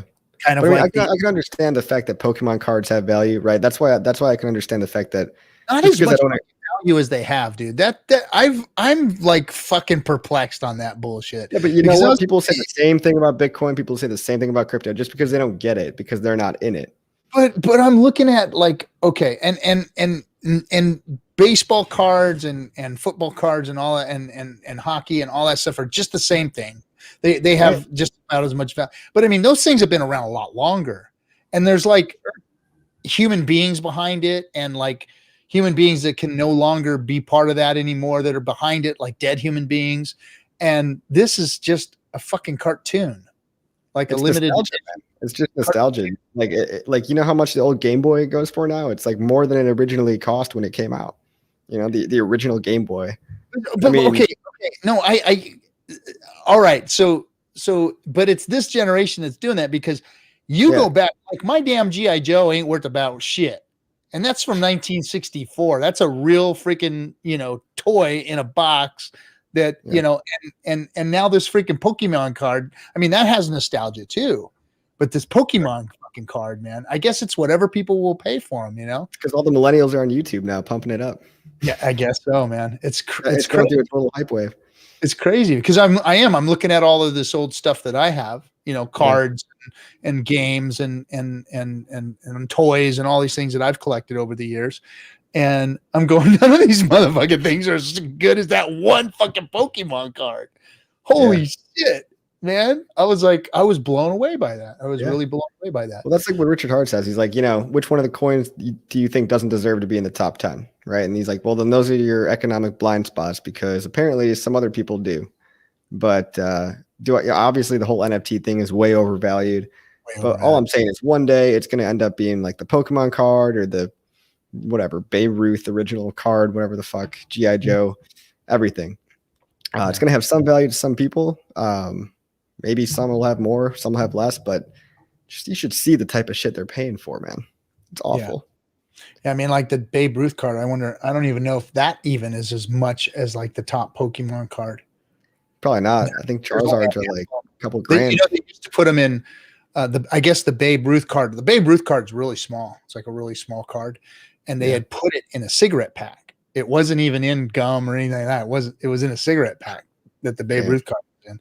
And I don't know. Those might be worth those might be worth 7 figures. I'm not sure, but there's only a handful of them out there that are in good condition, I guess. So, but anyway, but the NFT thing is just the cycle has come back around. Here we are. We're in a bull market, and these things are coming back. And people beware. Buyer beware, because we've seen all this stuff before. Just like last week, 60, it's going to 100K. It's going to 100K, bitches. And, here we are. It dipped again, right? So. Yeah. David Morales says G.I. Joes were for boys that chased skirts that ended up with no money. Pokemon cards were for the nerds that got no booty but ended up with money. I'm pretty sure I was about 8 years old when I had Pokemon cards. I don't think I was concerned about chasing the booty or skirts yet. He was just trying to fight the priests off. I was still it's like, oh, what's that down there? What's that? Maybe the lower test. Oh, geez, I don't know what they're talking about now. I had a Kobe Bryant rookie card. Go Kobe Bryant. Yeah, I've got a couple of Kobe Bryant rookie cards, but they're not worth anything like a Pokemon card. Yeah. I mean, today they are, but next year they're going to watch them. They're going to crash back down to regular prices. It's not going to sustain. No. We're like over a quarter million. What's Motley talking about? Like, what did he tell? Is that how much some of those Pokemon cards are worth? A quarter million? Goddamn, dude. Hold on. What's that? Is there some of those Pokemon cards sold for 30K? Over a quarter million. Are you shitting me? You're shitting me, right? I mean, that's just insane to me. That doesn't even make sense. First edition Charizard is worth over 250K right now. Oh boy. Shadowless. I don't know what all those things are, but that's all your guys' generation. RG3, when did you start saying Pokemon instead of Pokemon? Pokemon.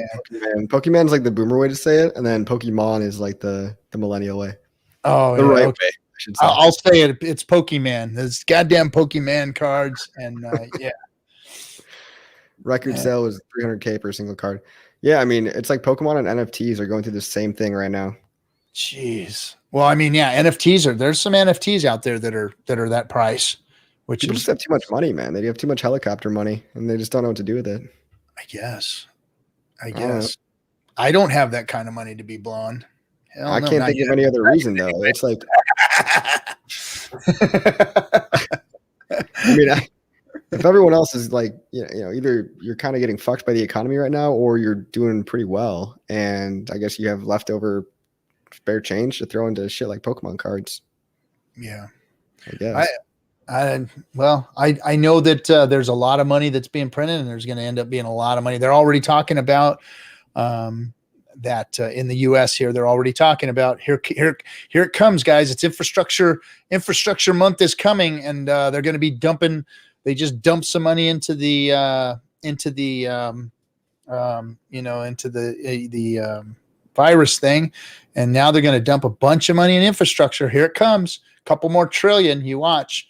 Build roads and bridges and all that kind of stuff. The New Deal is coming your way. They're going to be spending that money and putting it out there, and people are going to be buying shit. So it's going to end up happening. So anyway, get yourself positioned to collect that money that's going to be dropping. Get yourself positioned. Yeah. Ooh. My cousin said, "I'll take Coffee's number," with a smiley face. Jesus Christ! Jesus fucking Christ! You're the man, dude. You're the man. Who'd have thought? Who'd have thought? Ross Hex said, if you Motley did a stream called "Pulling a Gem Mint 10 Charizard." Also, if you search "reducing your sperm count by 90%," you find the same video. Yeah. How to be a beta male. Might as well just call it that. Guess you shouldn't have watched it then, Ross. Ooh, good comeback, Motley. Yeah.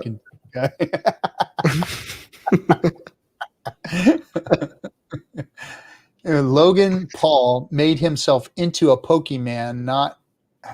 Not how fitting. I don't know. Who's Logan Paul? I should probably know who Logan Paul is, but I can't even he's like famous for some reason. He's a YouTuber. I don't watch any of his shit, but he's like on top of every trend apparently.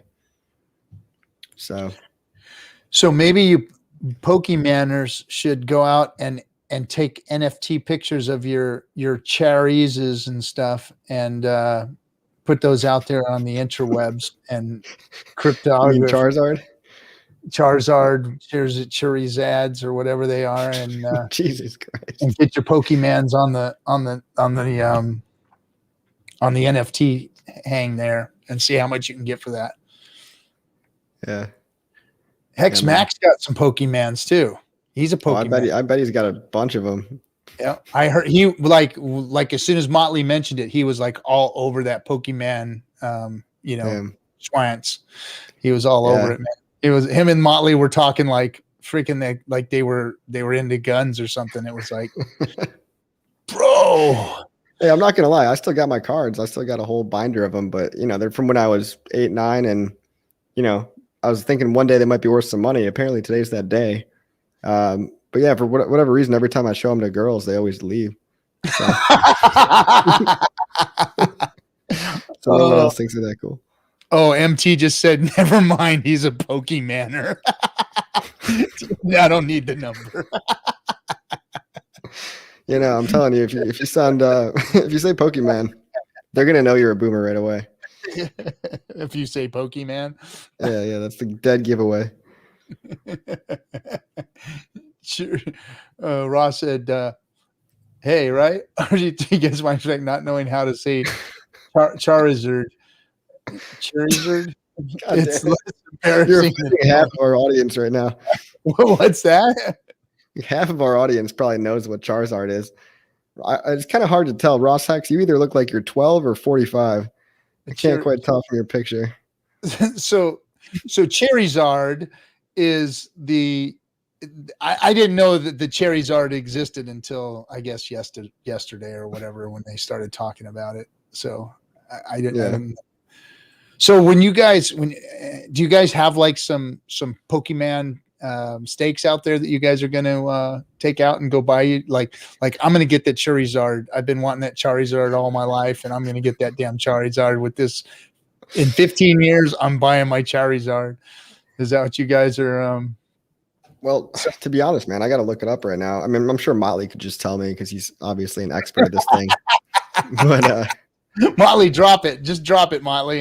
Tell me how much my Charizard costs right now, and maybe I'll put it into Hex because I got no use for that. I haven't even looked at them in like, do you have a Charizard? Yeah, dude, it's Charizard, and yes, I got one. You got one. Everybody, the man has a Charizard.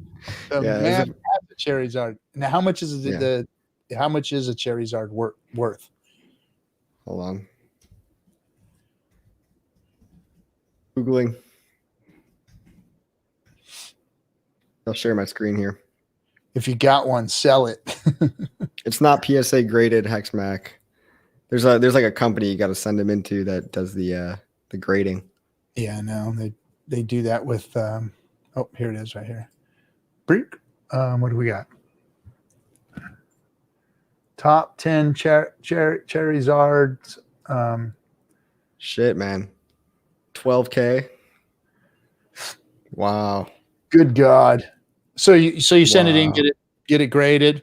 Is yours got like is all nice and crisp and all that stuff? No, dude, because I didn't give a shit about that when I was like spitting on them and fucking ripping them. Like mine are probably like at least grade 5 or lower, if I had to guess. I mean, I did not take care of them. Hex Monkey, shit coins and shit cards everywhere. Hey, man, who knows though? I could probably make a few grand off of all of them. Goodness gracious. Now the thing is like to have these openings, right? So you guys like get online and open up unopened packets of Pokemons, and that's like a big deal now, right? Well, it's like this new thing. It's not like anything I've ever seen before, but yeah, there's this guy with 250,000 subs that just opens packs of Pokemon cards brand new. I was watching it the other day, like I couldn't even get my head around it, but yeah, that's what he does. He opens them and then makes reaction videos to whenever he gets them. I don't know. Okay, well, there you go. There you have it. From tulips to Charizards to Pokemons to NFTs. All of that shit is what it is. And if you're buying it, look at my Pokemons. I mean, probably because the Pokemons are real. You could put them in your hand and hold them and trade them, and they have like value because they can degrade, or if you keep them pure, you can keep them pure. Yeah. So grading them and all that is important. I don't know if you're ever going to be able to grade your pixels on your NFTs, so you're probably not going to have any, anything that keeps them more valuable than it's somebody else's Charizard. So you got a Charizard with no corners, and you got a Charizard with corners. Yeah. I can see the value at least in the Pokemon stuff for the people that value it. I mean, I wouldn't pay a dime for the shit, but I mean, for people that it's nostalgic to or whatever, but damn, if it's going to be that worth that much later, why not buy one or two of them and get a graded one and hold it? Anybody got a graded Charizard they want to sell me? Put it in. Honestly, dude, we could probably get Motley on here to show us his Pokemon cards and get more views in a single day than we've gotten all year. I know that. I'm fucking talking about $1 billion crypto on this stream, spitting out a spleen way over my head in intellect, trying to explain shit to people, and this guy can come on here with a couple of freaking cartoon cards and like blow the numbers off the freaking water, Yeah, man, life's not fair. Hey, I should ask my cousin MT if she's got any hey, you got any of those Charizard cards? She might. You'd be She like, might. what the fuck? I think she's probably a little younger than you. Oh, okay. So back to crypto. I'm sorry, guys, that we went off on a tangent. We do that often here, but we don't always have a whole bunch of stuff to talk about. That's all we do. Yeah. Franklin sent the link. We're You got for us, Franklin. we're shit streaming. Oh, Franklin sent a link. Where did he put it? OpenSea.com, which is where they sell NFTs. I can't even. Yeah. No, DC told me all about that. That's where they would get all of the clothing and stuff for. Check this out, dude. Check this out. Somebody literally drew a picture of a Pokemon card, and they're selling it. Like they drew like a shitty. That's my Charizard right there. How much is it? Fucking point. It's like $1,000, dude. Are you 0.617. I don't know how much that is in USD, but that's like at least 800, 900. That's freaking classic right there. Now that's an NFT I want. I want it, but I ain't gonna pay $1,000 for it. First, it's like not even well drawn. Hold on a second. Print screen. There we go. I got it. It's mine There now. I'm gonna post it all over the place, right? I mean, what are they gonna do? Sue me? Hey man, you don't got the right serial code. I just screenshotted it. I'm gonna clip it, cut it, and I'm gonna put it on the Twitters. $1,000 Charizard. Ross Hex. The only people I have heard prior to Hex talk about Pokemon cards were the Chinese and Korean kindergartners that I taught in children's church. Well, you know what, Ross? Maybe they were onto something. Maybe if you would have listened to those kids. Oh my God, $12,000 a card for the cherry thing, man. I mean, that is like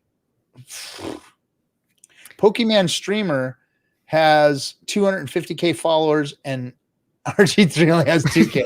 All these kids about X. Yeah, man. I think kids are gonna love it though. I think kids are gonna really understand Hex. They just don't have any money right now. No, they don't. They got no cash. The youth is the future, and I bust on you guys for shit because you guys fucking bust on me all the time.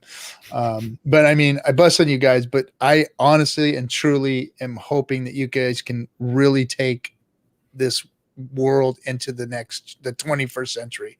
I've been waiting and waiting and waiting for us to get into the 21st century. My generation is just loaded. I mean, there's some very smart people that have done some things in tech, you know, that are my age and a little older. The X generation or whatever. But everything before that, I mean, it's a waste of what they're doing to the world, period. And you guys, your generations, you guys are the future, man. You guys are going to take us to the 21st century. You guys understand this stuff. You guys understand technology. You understand where the world needs to go. And I can't wait for you guys to take the reins and get it away from all this bullshit that we've been living under. And I believe that your guys' generation is that. I've always have. And that's why I hang out with all the young folks, you know, and that's why I spend time with all you guys. That's why I got into crypto. That's why I got into gaming, you know. I'm too old for this shit. I really shouldn't be playing around with this and hanging out with 30-year-olds and whatnot. I mean, I should be acting my own age and freaking not in. Fuck that though. Come on. I know, and that's how I feel because it's been a lot more fun hanging out with younger folks. But you know, it is discouraging to watch how my generation and older has acted towards technology and moving the world into the future, because we can have so much more right now than we do, and we just don't. I think a lot of people point the blame that we just play the blame game on every generation that's not ours, right? It's like whatever crypto you're not holding is the bad one. It's like, yeah, you could also say all millennials are like apathetic and, you know, just watch TV all day and, you know, work at Starbucks and don't participate and, you know, shit like that. I mean, you could say stereotypes about anything. That's what I always tell the people. Like that's the thing. So in the industry I'm in, there's a bunch of old grouchy fucking machinery movers that are just, I mean, these guys they're just as beat up as me. But they're all, you know, way overweight, alcoholics, on their third wife. You know, they're just miserable human beings, work their whole life. They're still working. They have grease under their hand, fingernails, you know, that's been there for 20 years. And they're just miserable human beings that have worked their lives away. And they've got nothing good to say.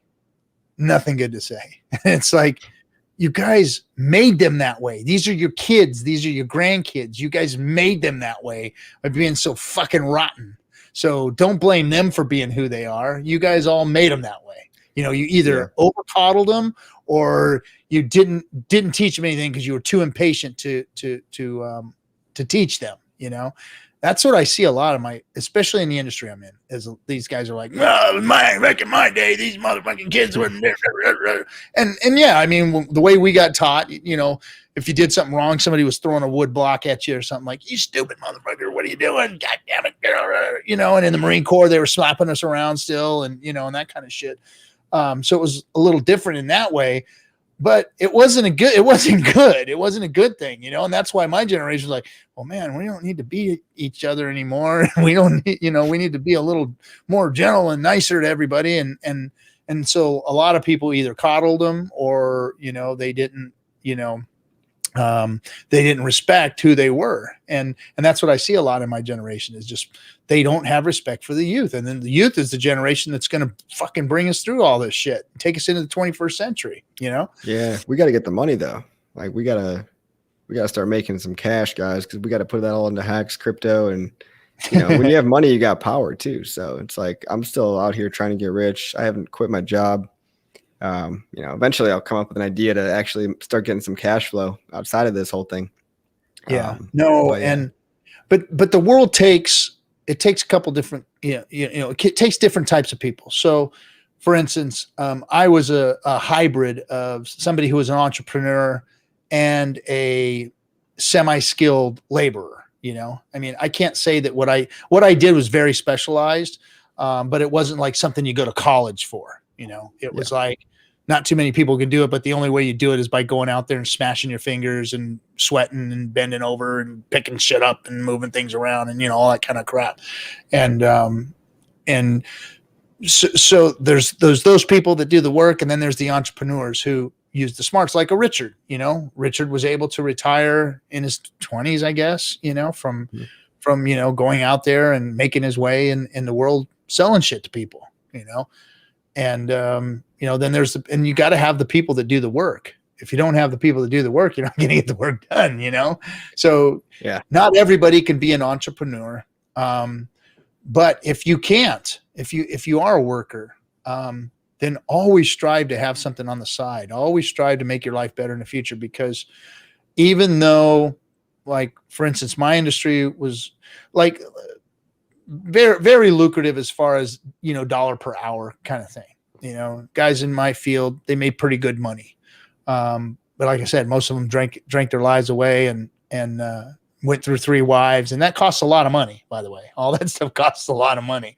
So even if you're making good money, you still end up kind of like broken in the poorhouse. So if you are one of those guys that gets in one of those fields, or gals that gets into something that's making good money, always have a side gig, you know, always have something going on the side. And hedges, you know, like Hex. I mean, shit, what better tool for creating long-term security for your wealth than Hex. I mean, it's awesome. I mean, it sells itself, right? The whole value prop is, hey, financial freedom. You don't have to be stuck in whatever shit you're doing, and like that can speak to anybody, you know, regardless of age, gender. How old are you? You're low 30s, right? 27. 27. So you're not even 30 yet. Oops. Sorry, you guys are getting financial advice from a 27-year-old. Is that my fault or yours? So to put it in perspective, to put it in perspective. So let's just say you didn't get a big giant, you know, Hex bag in year 1 and you're not sitting on, you know, millions and millions of Hex or whatever. But you're like Coffee's age right now, guys. That's okay. I'm old, but I'm not old. I can still serve. I got a 4-year-old. I'm still a relatively young man when it comes down to it. You know, the next 15 years is going to be, you know, I'm going to be in my golden years after this, after my first 15-year stake comes out. But a guy like Coffee or people out there that are his age right now, you've got 2 15-year stakes before you're my age. 2. Think about that. Before you're my age, you have 2 15-year stakes. available to you before you even become my age. And I feel good still. I feel healthy. I still feel, this is where if I had 2 15-year freaking stakes by the time of my age, I would be a very, very happy human being. So it's a great place to start DCAing into as you start to grow your futures. Because I mean, they taught me 401ks were the way to do it, and this is way blows away a 401k. I mean, when you think about, what Hex can be, and, we talked about it earlier, the amount of Hex that can be staked is very, very low. I mean, even if we can get up to as high as 20-25% staked, the interest gains on that are going to be monstrous better than any 401k out there that you can see. So DCAing into that versus like a 401k is a far better way to try and put some generational wealth or some future wealth to use. And how I actually look at it too is, we've got all that time, or I've got all that time, whatever. It's a bigger risk not to, in my opinion, to not be in crypto, because if none of this stuff ever takes off, that's fine. I can make it back. I can do something else. But fastest appreciating asset class of all time, most innovative new thing. I know you're reading the comments now. It's a bigger risk not to. That's great. It's like, if I were a girl, I would maybe think about giving coffee a chance. They're either gay for me or they're jealous. It's one of the two. Jay said, love seeing Crypto Coffee as a regular. We need more Hexagon women like her speaking up. I cut my hair, Jay, so you can't be saying that shit anymore. Yeah. So you understand what I'm saying? I mean, it's like, think about it, bro. You've got 2 15-year stakes in a row before you get to my age. I mean, dude, that's wild. That's insane. That's insane. That's what I'm saying. Why not just take the craziest moonshots now? And Hex isn't even that crazy of a moonshot when you realize what it is. It's what's it called? Information asymmetry, right? So we're on the right side of the information. Everyone else just doesn't know yet. They don't know how great it is. And that's how whales are made. Whales are made that way. People that knew that they wanted to get into Bitcoin and stayed in Bitcoin, those are the whales. They knew. They knew what they had their hands on, and they stuck with it. I mean, some of those bags might have just accidentally just stayed there for a long time, and then they realized, oh shit, look what I got, But a lot of them that got in the beginning and were mining in the beginning, they knew, they knew. Yeah. The trolling is strong today. I'm loving it. Bring it on, guys. Ross and Jay in particular. I get annoyed when people here say it's cold when it's 70 degrees. Well, Were you guys in LA? You guys all in LA? I am. I mean, I'm out there. I get annoyed with the people here that say it's cold when it's 70 degrees. Well, it is cold at 70 degrees. I mean, that's not hot or anything, right? I mean, it's been cold here. It's been like 60, 65, something like that. So it's been a little cooler than usual. But hey, it's springtime now, so here comes 75, 80. Here it comes. You guys wouldn't last one winter in Chicago. No, I wouldn't. I wouldn't. I don't blame you either. I've been thinking about moving. I think about moving a lot now, especially now that I've got a little crypto money. It's becoming a reality, Hexo said that he had some people from LA move in next door to him. Yeah. In LA and Austin, apparently they're getting a little bit of the LA flight outwards. Oh yeah, yeah. Well, I mean, I don't know if anybody wants to stay in there right now in Texas with having no water and everything else. Not a great place to go run to right this second. No, my buddy was over in Austin. Apparently they got snow and he lost power and electricity or power and water for a week.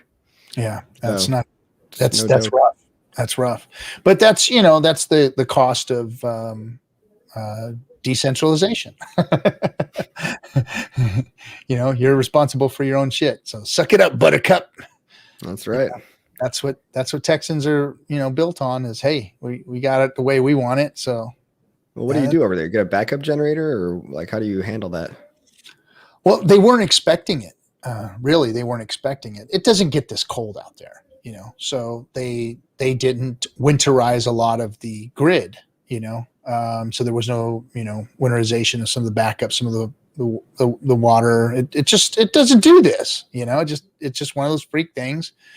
And it's like, it's just like a natural disaster, like a tornado hits or a hurricane hits. It's just one of those things. And, they rolled the dice on that, and they've been doing well for, years and years and years and years and years. And then every once in a while you have an incident, and, you pull up yourself by the bootstraps and you get back to it. Because, it's still, because of what they're doing, it's still a place of opportunity. That's where Elon's going. So he's going to move his company there to take advantage of the fruits of Texas. Yeah. So, and California is not like that. It ain't like that here.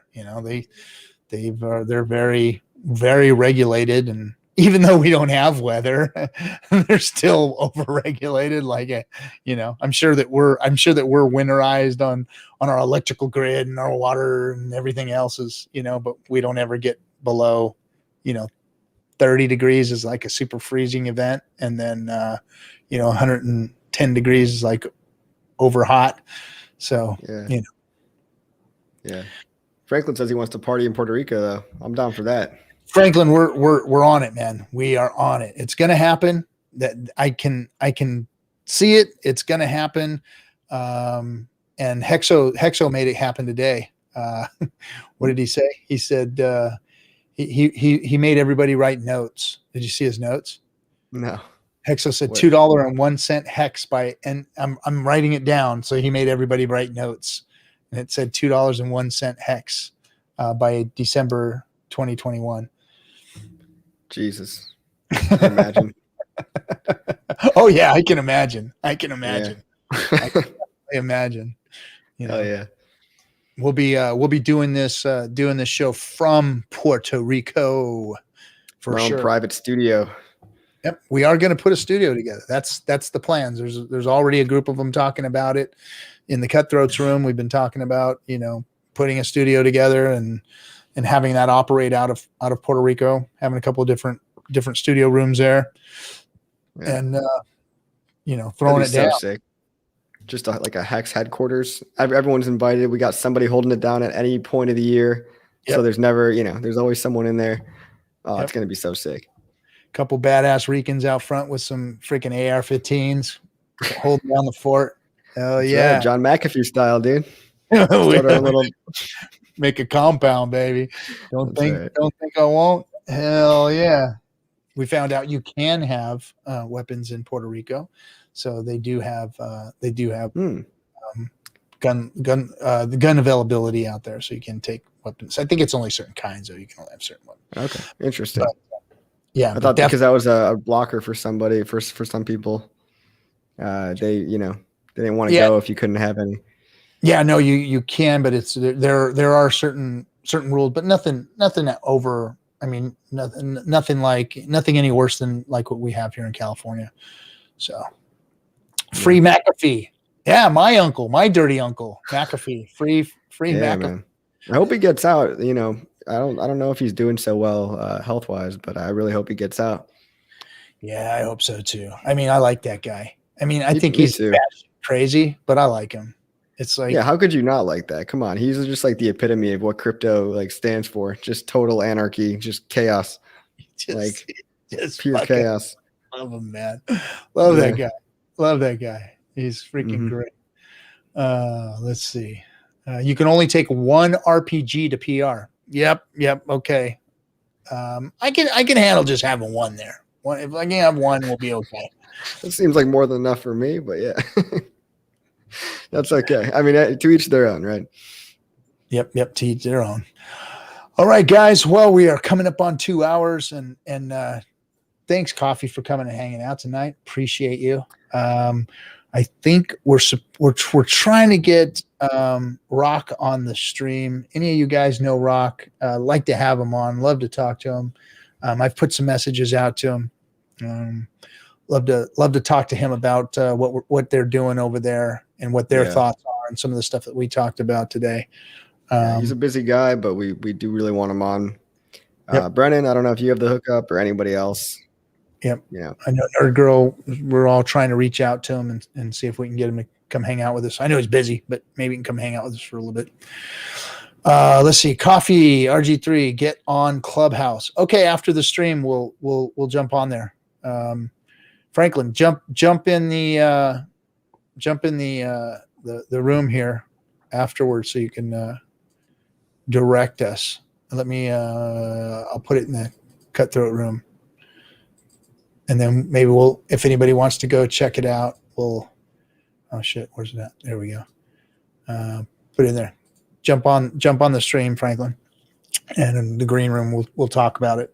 Maybe if anybody wants to come hang out we'll set up a what do you call it? Clubhouse.